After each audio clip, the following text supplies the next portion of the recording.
Welcome back to my car cave. I'm here with another GP Replicas, this time a large 1/12 scale model. This one, the 1992 British Grand Prix winning Williams FW14B, driven by Nigel Mansell to pole, fastest lap, and obviously the Grand Prix win in what would be his championship season.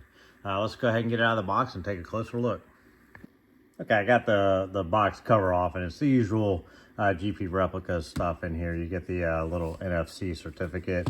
You get decals for the camel logos that they used at the British Grand Prix non-tobacco event. So they did not say the word camel, they just had the logo. And then here's your first look at the model in 1/12 scale. I'll get the acrylic cover off so we can get rid of this reflection, and we'll talk about the car up close. Okay, now we've got the cover off, the decals on. Let's go ahead and talk about this model. I don't want to spend any time really on the race history of this model. We all know this is the championship winning car for Mansell and Williams from the 92 season, the FW14B. What I do want to talk about is the quality of this model. This is a GP Replicas 1/12 scale, large scale model. I was super excited when it was announced. This is one of my favorite F1 cars of all time. I love the livery.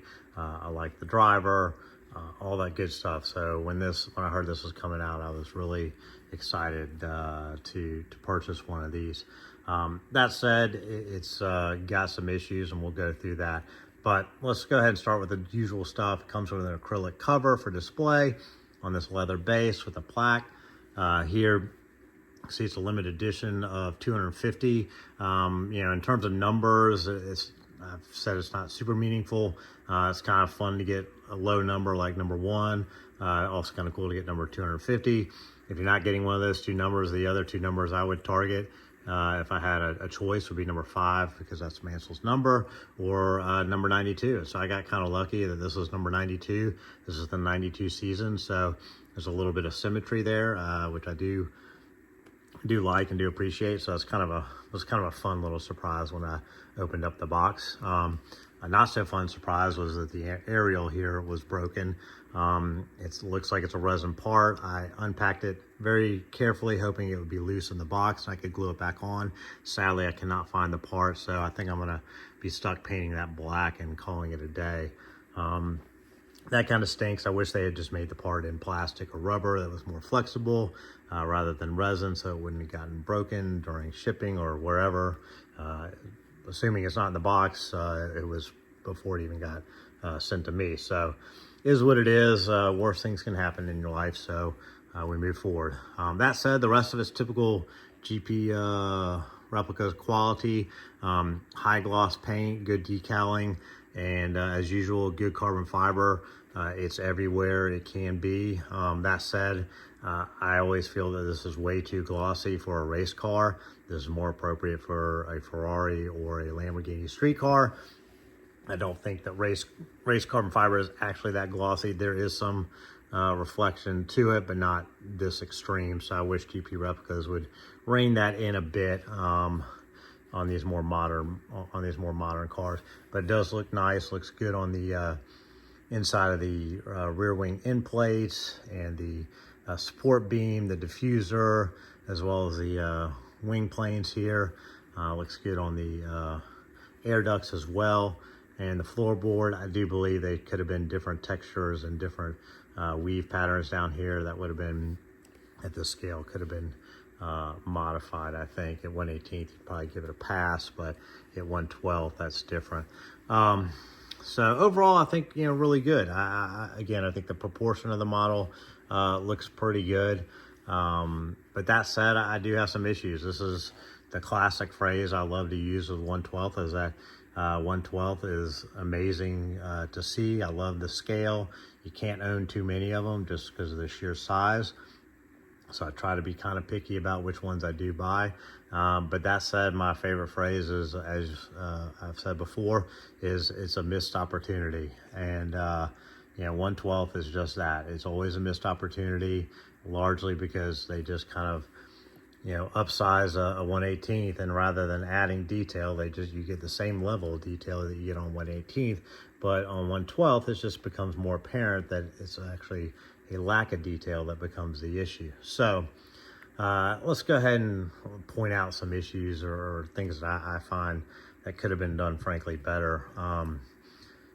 Starting here with the wheels on the real car, as well as a 1/18 scale that I have in Quartzo, it comes with a temperature sensor decal that would have been on the rim of the car, as well as the brake caliper. And I believe the brake caliper probably should have said Brembo or something like that on there.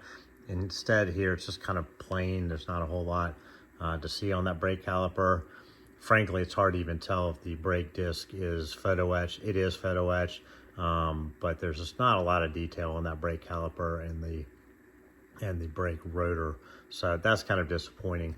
Again, the temperature sensor should have been like a blue little decal on the rim, usually in 2 spots, as well as on the brake caliper. And at this scale, you absolutely can do that. You're putting in the air stem valve here in photo etch. That's a tiny little part. You could clearly add these these temperature sensor decals around. So that's one of the first things I noticed that I think is kind of disappointing, that on a 1/12 scale you could probably add that kind of detail. I noticed in some photos online, there's often some kind of wire or cabling that parallels and is tied to this upper suspension mount here.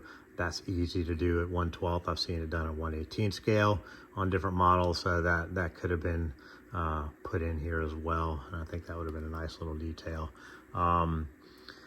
Next, in terms of what they could have done, better. Maybe here along the seam here, this could be kind of black wash just to make the outline a little bit deeper and better, but that's fairly minor, and I don't know too many model companies that do that. Then, the real gripes I have with this car are in 2 areas. First off, it's this rear wheel. I don't know what was going on in the 90s. It's hard for me to find any pictures online to justify it, but this upper tread part of the sidewall just looks completely wrong. I mean, it looks like a retread tire, off a semi-hauler, rather than what the actual shape of these rear wheels look like. Now, in 1/18th, a lot of the manufacturers did something like this. It just doesn't look as aggressive as it does in 1/12. I really do not know where this stems from. They had this kind of bulbous sidewall, and it had a little bit of a ledge here, but this just seems very exaggerated, and it does not translate well on 1/12. Up here in the front, there's a little bit of that, but it's not too bad, and that looks more consistent with what I find online. And so I don't know what's going on here. You see it on some of the 1/18th cars as well. It's just not as extreme, and again, I think at 1/12 that really is a negative drawback. Then the other major drawback for me, and this is on me because I obviously saw all the pictures online of the release and all that stuff, so I went ahead and bought it. I like to have the driver figures in my car.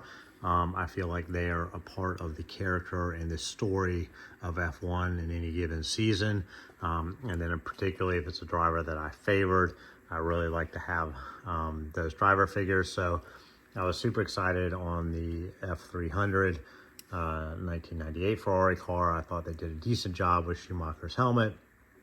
And so this one, however, I do not necessarily feel that way. I saw it online, so again, bad on me for doing, going ahead and buying this.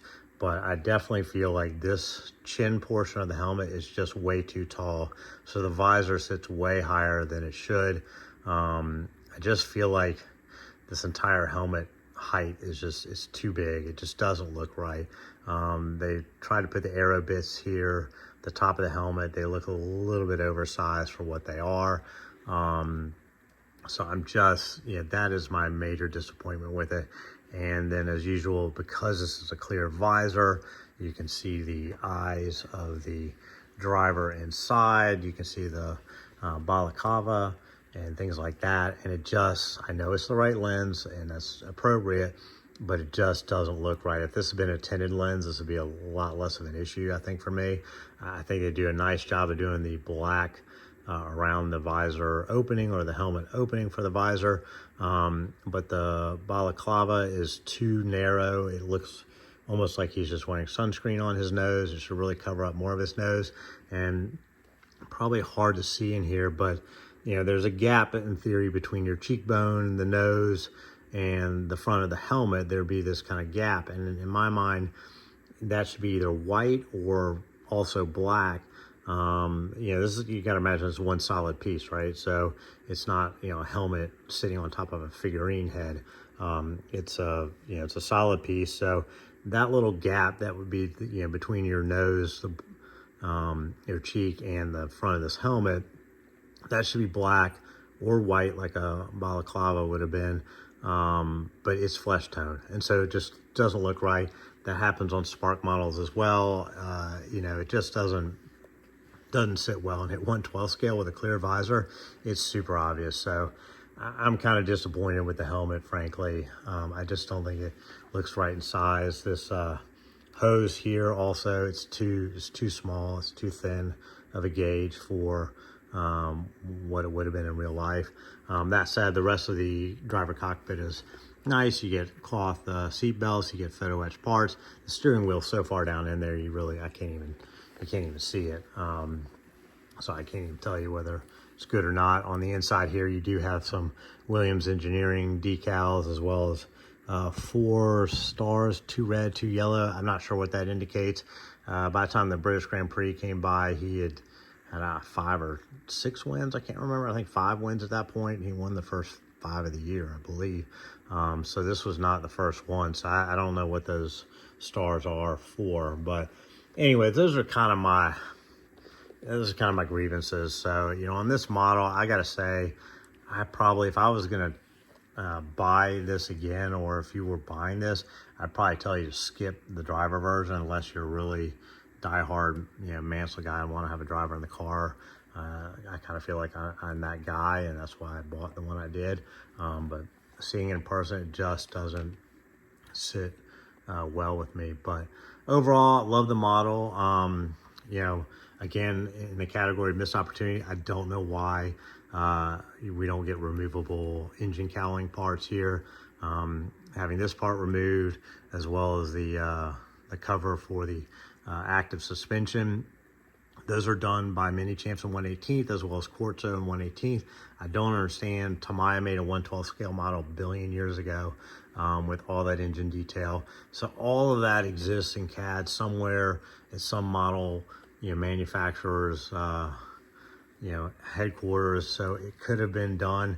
GP Replicas is going to make some 1/12 scale, some of the older cars with removable engine cowlings and stuff like that. This would have been a perfect one to do. I understand when you get into the 2000 and newer that may not have access to, you know, the engine details the way they do for the older stuff. So, you know, again, this would have been a great opportunity to have a model at this size with removable cowling parts. Yeah, sure, it might have been more expensive. I would have paid for it. So anyways, that's kind of my long-winded review. Overall, I love the model. Happy to have it in my collection. But again, this is probably one of my favorite all-time F1 cars, and I love the driver. So, you know, for me, it was kind of have to have regardless. I guess I would question my decision to buy the one with the driver helmet in it. But that said, other than that, no real complaints. Would love to have seen maybe a race that wasn't, it was a full tobacco logos rather than the camels, but that's okay. I have it in 1/18 scale. So anyways, if you stuck through the video this long, thank you very much. If you have any comments, I'm sure I missed a ton of details. Love to hear that feedback. It's part of the enjoyment of this channel, is hearing all your you know, comments on what I don't always point out in the video itself. So if you haven't already, hit like, definitely hit subscribe, or sorry, definitely hit like, subscribe if you haven't already, and I'll have some more stuff soon.